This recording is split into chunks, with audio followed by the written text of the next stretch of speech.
welcome to the Tiny Edition here at the Courier Mail.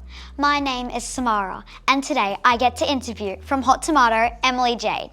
Thank you so much for being here today. Thank you for having me, Samara. What were you like as a kid? I was really busy, so I loved being busy. I played netball, hockey, I sang, I played piano. I was in a group called Girls Brigade where we learnt to cook and go camping. I just liked to be really busy and I was very happy. You talk a lot about your life on the radio.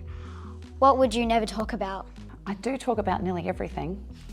I think that's a part of the job. Yeah. You know, it's what makes you a successful radio announcer if you are willing to share everything. Yeah. But what I try to remember is, you know, if I'm telling a story about someone else, I always make sure I've got their permission to tell the story because I don't want them to turn on the radio and hear the story about them and then be upset. So if I'm out to dinner or something and someone's telling a good story, I'll say, oh, that's a good one for the radio, may I tell it? And if they give me permission to tell it, then I'll tell it. Otherwise, if they say no, then I don't tell it. Do you have a funny or embarrassing story from being a mum that you can share?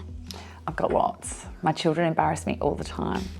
So I've got one from my daughter Millie. When she was little, we were in the supermarket. This is a bit embarrassing actually, but I needed to do a little fart.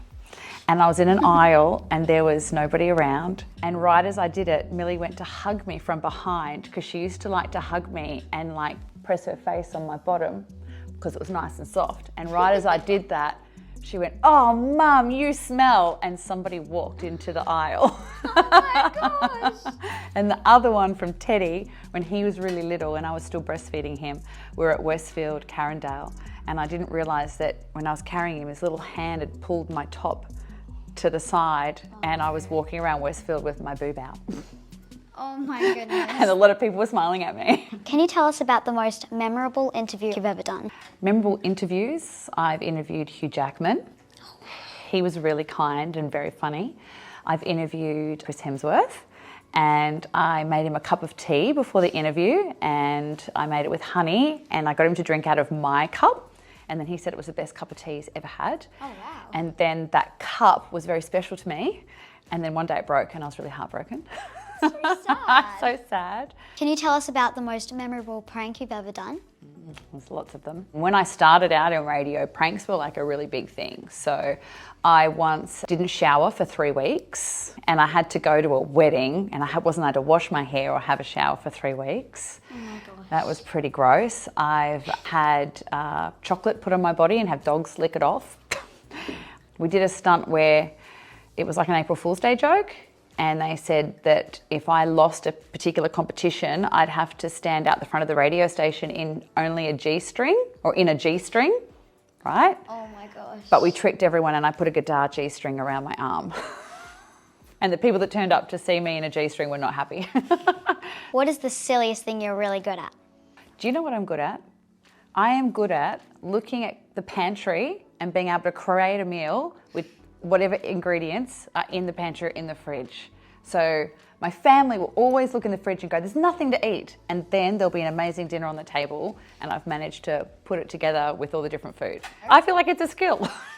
How do your kids feel about you talking about them on the radio? It's a love-hate relationship, to be honest. To a certain age, kids think that it's quite funny to hear me talking about them and they'll be listening at home or in the car and they'll hear their name and they'll get really excited that mummy's talking about them. But then around about 8 or 9, when kids get more self-aware and their friends are all listening to the radio, I have to be really careful talking about Millie especially. Yeah. I have to be saying only like the kind things, not so much the embarrassing things that kids do. But the thing is, most of our listeners like to hear the embarrassing things. Yeah.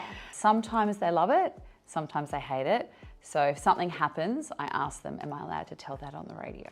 Right. And if they say no, sometimes I tell it anyway at a time that they don't know because they're not listening before 7. What's the last picture on your camera roll? Okay.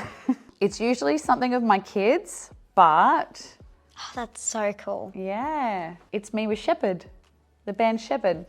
And so I got to hang out with all the guys from Shepherd before their gig. Brisbane success story. Yes. Yeah, so there we go. It's been so good having you here and a pleasure interviewing you. Well, it has been a pleasure to be interviewed by perhaps the youngest person that's ever interviewed me, but also the kindest. Thank you. Aw, thank you. Well, see us next time on The Tiny Edition. Bye for now. She's going to be taking my job soon.